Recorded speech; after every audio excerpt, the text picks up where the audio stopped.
All right, this is Empire Talks Back. I'm Wallace Allen here on the case for truth and justice with the right information to help improve the situation.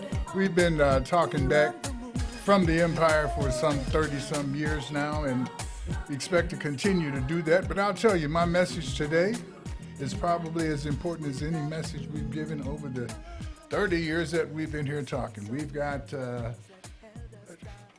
we're facing some pretty big decisions. Is Black History Month gonna continue? Are we going to allow the President of the United States to keep us confused about Black history? He's going to try to keep you confused about everything else. Now, is he going to make you really get to the point of where you doubt your existence? To where you doubt that there was a reason to be, and that America was not subject to the need of powerful labor and brilliant minds to move it from the basic idea of killing off the occupants of the area that the colonists came into under the guise of Thanksgiving. We come from a pretty rough attitude and a rough movement to make ourselves be here.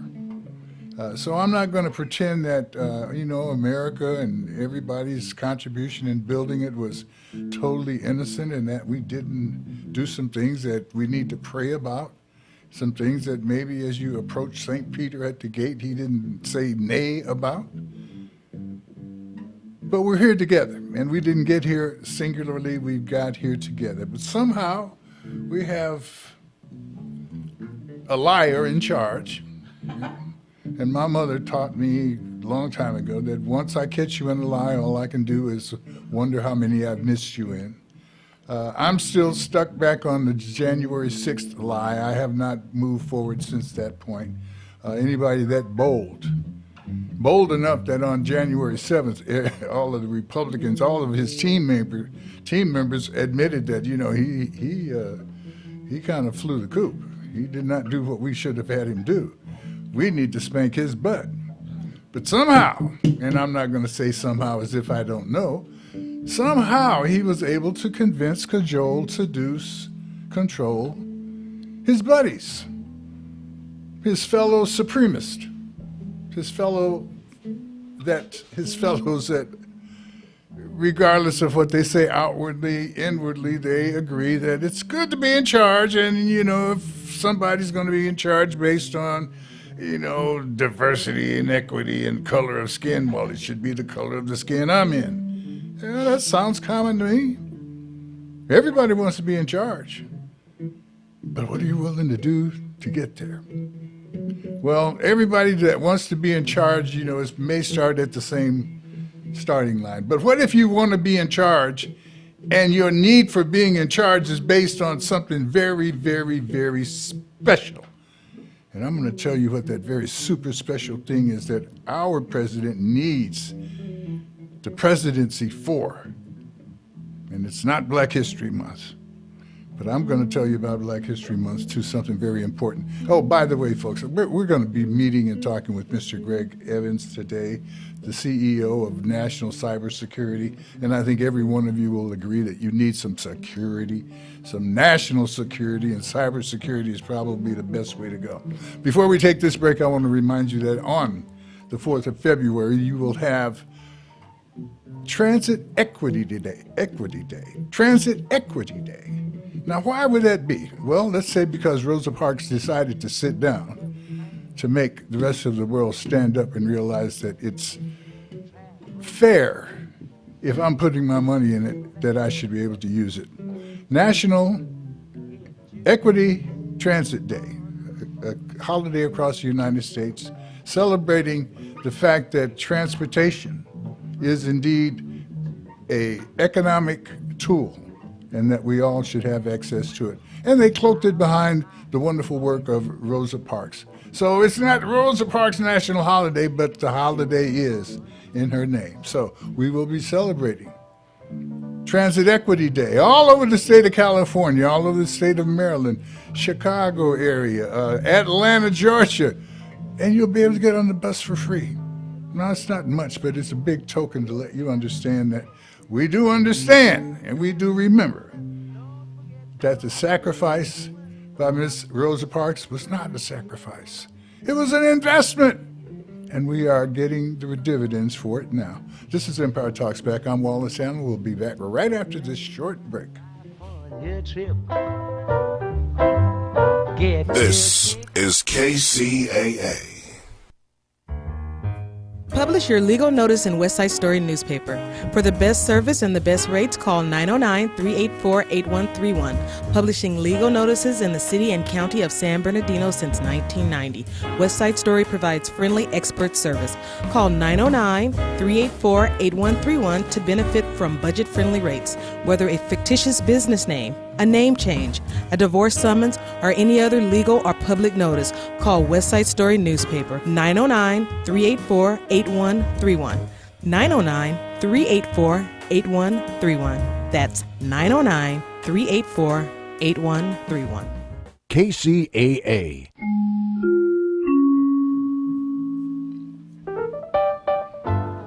If you didn't get that number for calling West Side Story newspaper to get your legal notices done, let me give it to you one more time. 909-384-8131. The Christian Development Center and the City of Montclair invite you to join them as they celebrate Black History Month. Their third annual Black History Month event is Saturday, February 15th at the Alma Hoffman Park at 5201 Benito Avenue in Montclair, California.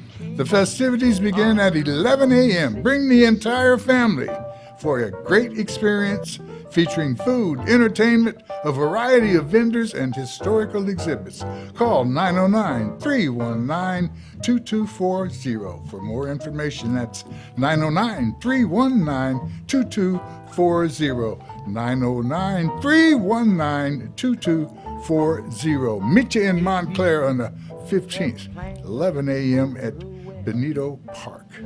Black History Month has brought out and brings out a lot of talent, a lot of reasons, and we have a lot of reasons for celebrating Black History Month, and it always brings out some local heroes. I don't know where you are, on what city you're in, but there are some local folk who are bearing the burden of working hard to entertain you, to inform you, to keep you involved in your historical past as you plan your future. One of those people is sitting here with me now today, Mr. Russell Ward of the Inland Empire. Russell is a warrior, a prayer warrior, a warrior that people pray for, and it's because Russell works back with the people. Russell, give us a short list. First of all, how are you this morning? I'm doing great, Wallace, and thank you for having me. You are doing great. You are doing good as well, because you are helping your community on a long list of endeavors. Share some of those things that you're doing with us, please. Well, just a few of the things that I do in both Riverside and San Bernardino. Now brag, because your mother's listening. I'm a parade coordinator for the ADCR Foundation in Riverside. We put on the Black History Month Parade and Expo. This year is our 45th annual event. Downtown Riverside starts at RCC. It will end at the Superior Courthouse in Riverside on Main Street. How long is that parade? That route is a mile, 1.3 miles. Okay, that's a good exercise. Yeah. Oh, yeah. Absolutely. Yeah. I usually skate it every year. It's the only way I can get through it and coordinate it. So, yeah, I'll be out there next Saturday, February 8th, ready to go, 10 a.m. I understand that you have, among other features, you have Mr. Charlie Sampson, the great rodeo personality.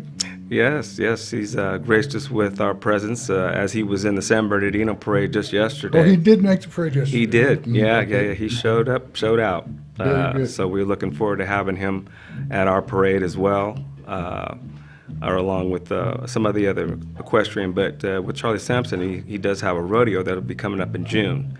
So that's one of his promotional platforms that he'll be sharing with the community, both San Bernardino and Riverside, as we move forward to that date. Yeah, we anticipate having him as a guest next week after the Great Parade. Not the same day as the parade, but next Sunday, yes. Right. Okay, okay, so any other than Charlie, any other entries that you want to tell us about? Well, this year's Grand Marshal is retired Chief Michael Moore, Riverside City. He's been the fire chief for many, many years in Riverside, well respected, loved, and he provides a great feel, or has provided a great feel over the years for the parade. He retired in August of last year, and we look forward to celebrating both he and his family as the Grand Marshal of this year's parade. Russell, I know that for years you've also worked with a group, with a socialite organization here, our Botillion. That's an event that is a ritual for our young men, high school and below, where they are carried, I guess, for what, a 3 to 6 month period, and given some Yes. community social skills and community obligations and work of that sort. And you've been working with them for years too. Yeah, this will be my 27th year, I believe, with the Socialites of San Bernardino, being involved with their scholarship program, the Botillion Nights of the Socialites. This is their 58th year, and I play a small part. You know, the show you see on the floor, the evening of the event, is just a small portion of this overall program for these young men. Why do you put that time in, Russell? I have a passion for youth that started back with the United BSUs, if anyone can remember back then when in the 80s. That we Why used is to it do that. important to have that passion for youth? What do you think is taking place as you interact with our kids? And I say kids, but these are young men generally. Right, right. They're our future. They're our future, and we need to, if we're able to invest, assist them in growing up. This is a new world, and there's still some things that I'm learning about this this new age. But I think I can at least assist with some of the knowledge that I've gained over my close to 60 years on this planet to help them move forward. I submit that our young people are learning from us whether we spend time with them or not. I suggest that the time that we spend with them, we tend to be able to control a little bit more about what they learn from us. But the time that we don't spend with them, that they spend observing us, we don't really have a lot of knowledgeable control of what we're doing. But they are watching. They are paying attention. And so based on that, I want to say thank you. You're quite welcome. Thank you for having me. Because I see you off stage as well as on stage, and you're very consistent in your integrity, in your walk, and I don't think that there's anything that you'd be ashamed to have these young people run up on you one day and say, "Oh, look at Mr. Ward." You'll be doing all right. Thank you so much. We appreciate that. And I say that because the next person I want to bring up, Mr. Greg Evans. Greg, how are you this morning? I'm doing great. And yourself? Greg is another guy. He's doing great. That means personally he is doing great, but he's also doing good because the business that he's in requires that he does some good. He is the CEO, the founder of a company called National Cybersecurity. He is also a person who was born, well, he wasn't born, but he spent a lot of time here in the Inland Empire. And I know that his values are, well, that's why I've got him on the phone. And part of that goes back to what I introduced the show with. Greg, you are in cybersecurity. One of the things that you look out for and reach out for on an ongoing basis is the liar. Except it's a That's correct. digital liar. And that makes it even worse because it probably travels much further than the audio liar, just the guy who can only talk to the people in the room with him. Tell us a little bit about what's so critical in this day and age about the work that you do and the people now that are influencing that work. And if you want to talk about my president while you do that, that would be fine. I appreciate that. I'm glad to be on. I'm in Atlanta right now. Today's my birthday, so I'm very blessed. So I Happy couldn't have said I'm doing birthday. good. Very good. Very good. So Very I'm good. still here, so yes. So before I give a little background. So the name of my company is National Cybersecurity Ventures. We own National Cybersecurity Training Academy. We own National Cybersecurity itself. That's the parent company. But I got all my skill set right there in San Bernardino. So I hone my skill set as an ex-hacker there in San Bernardino, California. So, and that's where I met Wallace back in 1990, 91. And my office was right there next to the Carousel Mall. I don't even know if it's still there. Is it still there? Yes, it is. But it's being Really? torn down. There. It's not supposed to still be there because they should have torn it down by now. But they're in the act of tearing it down, and I think they are actually looking at some plans for what they're going to put there.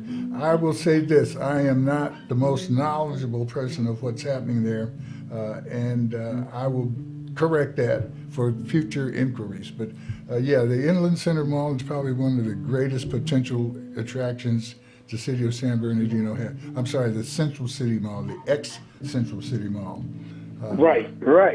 So I say all of that because I'm going somewhere with this. Back then, in the early 90s, before there was a word cyber or cyber crime, and the internet was really just dial-up, where you had to have a modem to get on to connect to another computer. It wasn't out there with AOL, which was becoming very popular at the time.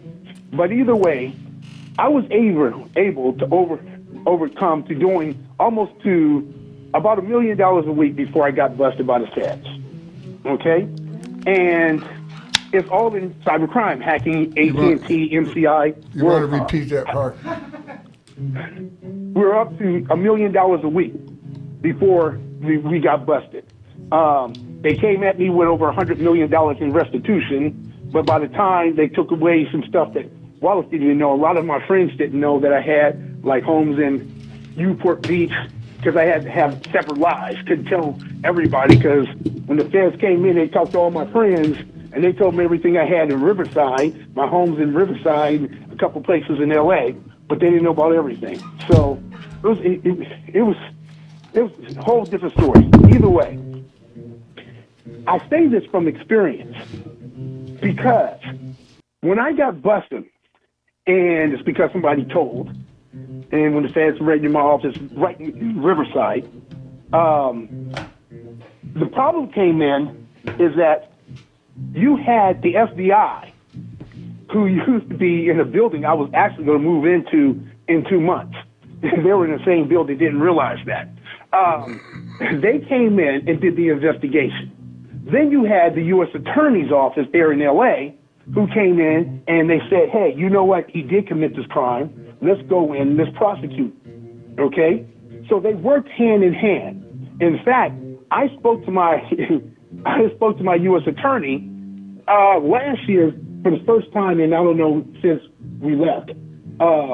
And she was a very nice, very honest, and very fair U.S. attorney. Okay. I called her up and told her how good I was doing. She looked me up and everything and says, oh, yes, I see that.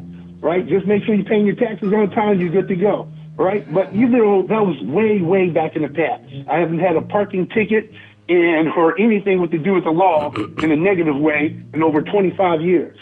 So with all that being said, I was talking to her just to make sure she was okay. And she loved her job. She did well. She could have been working anywhere in the world at one of these big firms. But she stayed with it. Now, when I was listening and I was watching C-SPAN this week, and I was watching, what's his name, Patel, who wants to be in charge of the FBI. Mm-hmm. And he was talking about shutting down headquarters in D.C. the very first day. Now, let me just back up and let you know. Cybercrime in this country generates $200 billion a year. $200 billion in the United States.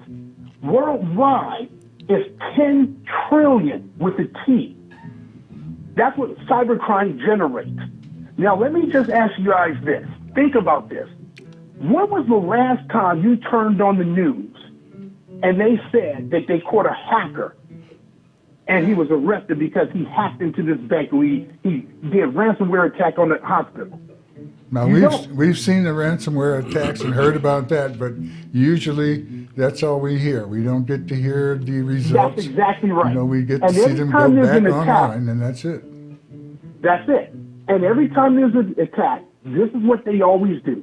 They want to blame Russia, Iran, North Korea, and China. That's it, which is so untrue.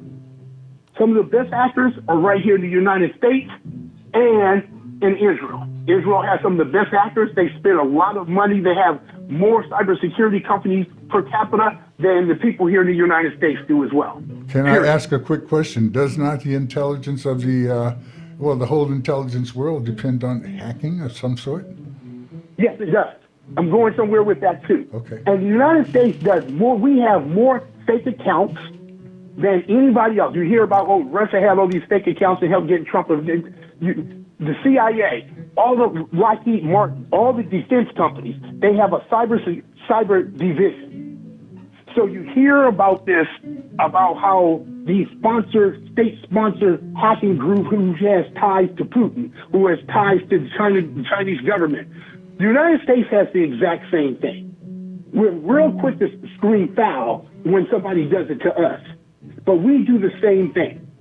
So when I'm sitting back and I hear that he wants to shut down the headquarters for the FBI on day one and fire all these people, and when I see that Trump's asking these FBI agents to just retire, do you know what that means to the American people? Let me. The FBI office in D.C. handles cybercrime. If you shut them down on day one and then open up a museum the next day, or move these people all over the United States to different places, or you start shorting, because the FBI has a shortage of people. They don't have enough people. So if you shut them down, why wouldn't anybody, people like me, I wouldn't do it, can go back into the hacking world and make more money than you could legitimately? Well, let's think about all the ransomware attacks that have happened in the last 10 years. Let me ask you another question that fits right in there. What if, instead of Patel being the one that said that, what if the president of China said that about the United States and shutting down the FBI and killing our cyber security bases? We would be in an uproar. Exactly. So Exactly. it should not matter who says shut it down. The fact that anybody wants it to shut it down should suggest to us that that's our enemy. That person that would want to shut down our defense and offense evidently is not working for the United States of America. A Russian bomb or a terrorist bomb, attack. anything Yes. would not cause the kind of harm that this one stroke of the pen can cause. And and from your position, is that not correct? That's correct. So we're really dealing with an internal terror, regardless of whether I have an old saying. It doesn't matter if the elephant knows he's on my foot or not. I need him off. And if whether this guy is smart enough to really be a terrorist trying to kill America, doesn't matter. The fact is that what he wants to do will, in fact, kill off America. Am I right? Do you agree, or am I just talking old man talk? No, you're telling the truth. But I want to add this in, though. What's really messed up about it is it's not just on the high-tech level, okay? When the feds finally shut me down, and they set me down for 24 months, okay? I was around in Los Angeles. Los Angeles is the bank robbery capital of the world. There's more bank robberies in Los Angeles than anywhere else in the world. Now, if you remember all those high-speed chases, most of it you don't even see or hear about. But when you're in the Fed, you will be around more people who sold drugs and robbed banks or armored cars. All of that is all FBI who investigate those crimes. So if you shut down the FBI and you're asking people to retire, get out before you get fired in the FBI, And killing all the cases that they're working on. and killing all the cases that they're working on. Now, we're only talking about the FBI. Remember this. They're also trying to go after the U.S. attorneys. They're telling them to quit. They want to revamp the whole system, redo the entire system. So all those good U.S. attorneys, because I was guilty. When I got busted, they said, Greg, did you do it? Yep, I did it. So the best thing I could do is to negotiate the best deal as possible. But I was guilty. Now, everybody else that I was locked up with, no matter what, everybody else was innocent, right? But I was the only guilty one that was there. So all those people who were waiting to go to jail, go to court, who's going to prosecute them if you fire everybody just like that? Because every man in prison has a right to a speedy trial. If you don't have any, what happens to the FBI agent who was working on the case? Now he's been fired? He's not part of it anymore? I want to write that in the sand. I want that to be written in granite on the wall here. Jail. Everybody that's in a position to put crooks in jail is being compromised by the president. Wonder why. I'll talk about that in a moment, but go ahead. Not just put in jail. But what about the ones who are in jail right now, got sentenced, and been working on their appeal? If you get rid of the U.S. attorneys, if you get rid of the FBI or the federal agents, what happens to them? Those people are going to win their appeals, and they're going to be able to get out of jail. He's not thinking this whole thing through. Yeah. And I do want to just mention one other thing. Well, there's two other things. I don't know if you have a commercial break coming up. Yeah, we do, but go ahead. Okay. One, if you know what a coup looks like, Oh, my goodness. The CIA's job goes around the world and they do a coup, okay? They overthrow governments. That's what the CIA does. They spy on other nations and they overthrow other nations. Now, when we overthrow other nations, we don't go in there with our military and kill, their president or dictator of a country. That's not how it works. So, No. Yeah, there's much smoother ways to do this. We work through the people in those countries.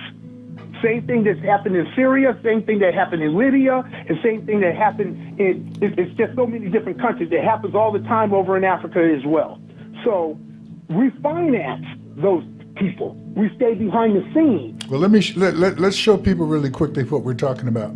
We're talking about money and what it does and how it influences and makes people willing to do things they never would have done before. We can talk about all of the ways that an African country or a small country somewhere could get bought out, and people could question and say, well, I don't know. But let's look at the United States of America. We brought Mr. Musk in, and for some reason, where everybody says he's great, and everybody, I don't know. But I do know this, that he has taken over the HR responsibilities, the responsibilities of people's paychecks. He has moved in and is in a position because of his money. He bought the presidency. He's co-president, or he's got more influence than you and I or 99% of the people with his money. And we see the influence of his money taking place in front of our eyes right now. And that's the same way you take over countries in other places. You give them something, and then you slide it out from under them. This is how the governments get created all of a sudden. They get a lot of money, or they get a big contract. We cannot be in a position to actually hate China the way they talk about it, because China is making much of our security items. Am I right about that? the things that we This is use true. to make bombs, the things that we use to create security, our computer chips and things of that sort. Would we put that in the hands, or should we put that in the hands of people who care less about our culture? Well, we won't do it to China, but we'll do it to Musk. We'll let Musk have it. Well, we won't do it to Mexico. Well, and I guess we're not going to let it happen with Canada. I'm surprised there because they're white, you know. But you know, you're going somewhere with this. Oh yeah, I'm going somewhere. We're going to take a short break now, and when we come back, we're going to fly all the way to the moon on this deal. All right?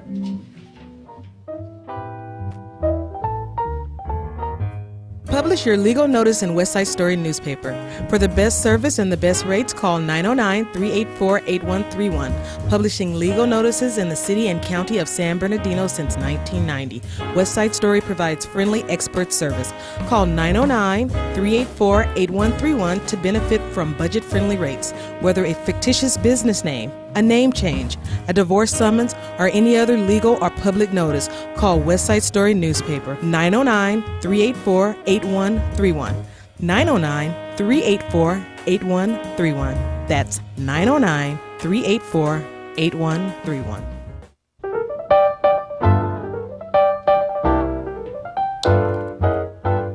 The Christian Development Center and the City of Montclair invite you to join them as they celebrate Black History Month. Their third annual Black History Month event is Saturday, February 15th at the Alma Hoffman Park, 5201 Benito Avenue in Montclair, California. The festivities begin at 11 a.m. Bring the entire family for a great experience featuring food, entertainment, a variety of vendors, and historical exhibits. Call 909-319-2240. For more information, that's 909-319-2240. And I want to make a special thank you to the San Bernardino County Superintendent of Schools, California State Assemblyman James Ramos, California State Assemblyman Dr. Corey Jackson, and California State Senator Eloise Gomez Reyes for their support during this Black History Month special attitude that we are going to continue to express way beyond the month of February. We're talking with Mr. Gregory Evans, the CEO of National Cybersecurity. We are discussing the lack of security that our national representatives are providing for us. We're looking at the list of people that are being appointed. They all seem to be appointed to positions and departments that they hate, and with the idea that they're going in there to disrupt them and tear them apart and somehow magically make them better than they've ever been before. And we're getting that from people who somehow are not even able to walk on the water. I'm not even sure if they bathe. The dirt that I see them working with is a compliment to the ultimate goal of our president, which is to stay out of jail. This is why he ran. He ran for office to stay out of jail, and he's not in jail. Scandal likely. He's not in jail as a result of having won the presidency. And he won the presidency based on lies. Tells not one lie, tells a zillion lies, and he's got a cult following that redistributes those lies and has created an atmosphere of division that I think ultimately will lead to this man being able to be president for life. That's what they want. I think that he is leading us with total confusion. We can enumerate all of these various issues, all of these various things that he's coming up with, but Greg, I think it boils down to chaos and confusion. The more chaos and confusion that he has, the more division that he's able to create, the better off he is, because that division, that chaos, allows him to do something that only the President of the United States can do. And that's declare a state of emergency, and then ultimately,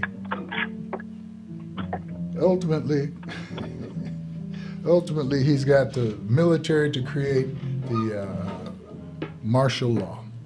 And once let's stay on that. Let's stay on that subject for a second. Please. That's the other part I wanted to bring up. This is how a coup happens. This is a coup. A coup happens And this is the reason why, what's his name, Putin is able to stay in office. This is why the leader in North Korea can stay in office. This is why in Cameroon, Africa, we have a leader over there who's been in office for 45 years. What happens is that when you get a person in office, what they do is they appoint their friends, their homeboys, their lackeys, to be in charge of the military. Then you put somebody in charge of the police. Then you put somebody in charge of prosecution, the prosecutors. Then you put all the judges. You appoint those so they'll be on your side. Once you have those, and this is what the CIA does as well in other countries, once a person has those positions, then they control the whole country. It doesn't matter what the laws and the Constitution says of that country. They'll rewrite the laws, re-explain them. They can rewrite the laws and do anything they want. And who's going to stop them? See, Trump learned from the first time when he got in office, and he picked all those people who had experience in the military, with law enforcement, with the law. He had to fire them over and over because they wouldn't do what he told him to do. So he knew this time around, I'm going to put in these mega followers so we can overthrow the United States. We can run this country by putting somebody in charge of the FBI who's not qualified, somebody in charge of the military who's not qualified. I'm going to put somebody in charge of Homeland Security who's just a governor. I mean, he ain't even been around that long. And now he's in charge. It makes no sense. Then you want to put somebody else that one day said she was in the military, then she became a Democrat, then she became an independent, and then she became a mega, and now she snuck behind enemy lines to go see one of our enemies, had a 3-hour meeting, never told anybody about it. So we don't know how compromised she really is. Oh yeah, we do. We just want to ignore it. Now he wants to put her in charge. Why? It's because he can now control everything. If you don't like anything, the FBI is just going to show up at your door, throw you in jail. He has his prosecutors of trying to come up with some charges, or you'll just sit there in jail long enough that you'll plead guilty, or people just forget about you. He's done the same thing that all these other countries have done on a regular basis. He's went from being an elected president to a king or a dictator. He made a comment a week ago talking about that I have enough money that I can run for my third term. Hold it, wait, what did you just say? Right. Nobody picked that up. How come it's not being they don't believe it. Broadcast over and over? Well, that's very important. The one thing that we have to remember is that in most cases where you have a coup, the first thing you take over is the media. And that's the first thing. That's the first thing that he did. Yeah. He found Fox, took over Fox despite all of the issues that we knew about Fox in the first place. Fox said, well, we're getting all these ratings, and plus we've got access to the president. And so they didn't care about the lies. They didn't care about the compromise. And now he has moved into the realm of a guy who, man, this Musk. Stay on that. Well, that's what they did was they brought in bloggers, influencers from TikTok and Instagram and social media to start trying to get the news out there. These are not journalists.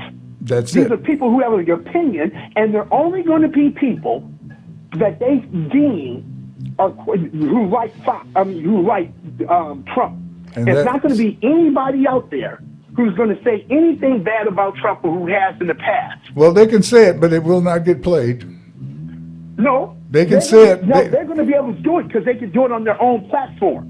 If they allow some guy that comes in there, like the guy who just got in the fight, who fought Mike Tyson, he was in the White House last week after the press briefing. He was at the press briefing. Now he can go back on his platform to his millions and tens of 50 million followers who watch him. And he can say, well, Trump is a good guy, or Trump did this. And his 50 million people are not tuning in to CBS News or NBC News or World News Tonight and listen to the truth journalists. They're getting their news from social media. And they're not trying to follow, ABC News on TikTok. Well, they're going to follow this guy. They can't do any good to follow ABC, CBS, and these guys now because they've been kicked out of the news sources. They can't go in the Pentagon. They will soon be kicked out of the White House briefings. There is the replacement of legitimate. I thought I heard that. I came in late on that one on the news. Did they remove NBC News that took away their desk and everything else? Yes, from the Pentagon. You won't be hearing from dependable voices from the Pentagon anymore. You'll be hearing from the guy that lied about his wife and everything else. The guy who is now in charge of the defense, who would not even be able to get a promotion from a private to corporal based on his conduct. So we have those issues, but once again, and I'm going to say it because it's really critical, this guy is going to make executive orders over and over again to keep confusing us, because every day he's going to come up with a new play. He's going to come up with something burst, or unless something happens like the Anthony Davis trade in basketball, that'll take the headlines for a couple of days. When those things take place, he's able to sneak by and get some things done, and we'll find something that he did in the last couple of days that hasn't even hit the headlines yet, because the headlines have moved off in another direction. He is bound to stay out of jail. I don't want to go to jail. If there's something I could do to stay out of jail, I'd probably do whatever it is. And he's got plenty of money. We see he's got a reputation for not paying anybody. So he's also got a reputation for being a really nice guy when you get to know him. That to me says, you knew I was a snake when you took me in. This guy is the most charming, charismatic, non-pimping pimp that I have ever heard of. I may have met a few people. Hold on, Wallace. Hold on. Let's say this. Trump is going to be Trump. We all know that, especially this second term. We knew what we were getting into the first time. Yes. Now, what do we do about it? So, the problem I have, more than what I have with Trump, I have with the Republican senators. The ones that were hiding in that closet. That's right. On January 6th. That's right. From him. That's right. And now, I'll sit back and I'll watch all of them appoint these people. You got to remember one thing. And this Trump can appoint anybody he wants, but it's up to those people on the Senate to sit there, the confirmation, and say that these people are truly qualified. This is why this guy is. What happened was they knew Trump only appointed them because he knew he had those doggone votes. Well, and what happens is they know that these people are not qualified. We know. When people turn the military on them, or when they turn around in law enforcement and start laying these people off, he put these people in charge. They were the last defense the American people had was the Senate confirmation hearing. He could have stopped them until he brought somebody in that was more qualified. Why would grown-ass men and grown women sit up and be so treacherous about their choices? We're all watching them, and they're all the same people, like you said, hiding in closets. They knew that they were under threat. On the 7th of January, every one of them was all ready to do whatever they needed to do to Trump. And somehow the Democrats... No more Trump. Trump. And the Democrats, they all slow walked it, and they asked me again, well, why did they slow walk it?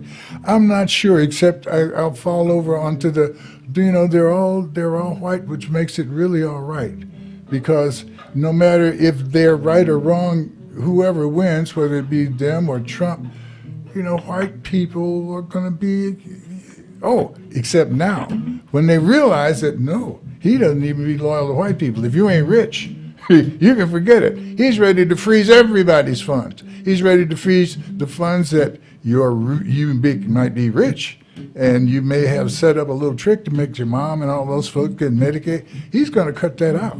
He wants to cut it out. He'd love to cut Social Security. And he's willing to do all of that and cut taxes for the rich. People voted against their interests. They Yes. voted on a lie. But Yes. I understand one thing. Self-destruct. When they kept going to the grocery store and egg prices and gas prices and milk prices were up, see, the Democrats screwed up majorly. See, they were talking about infrastructures and jobs. But at the exact same time, what they weren't doing was they were not concentrating on what really counted. Greg, there's some And what things. really counted. There's some things that we need to do as individuals and as a group to survive and thrive this attack. And I don't know what all of them are, but I know one thing, that we're talking about food, and you're right, the prices are going up. And if you are, if you're Well, it just went up even more now.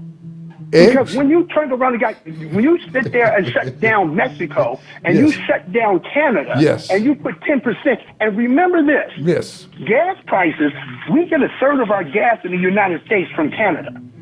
We get the rest over there from oil, from not the ones that we pump. I'm talking about imported. Third of it comes from Canada. A big portion of it comes from Russia.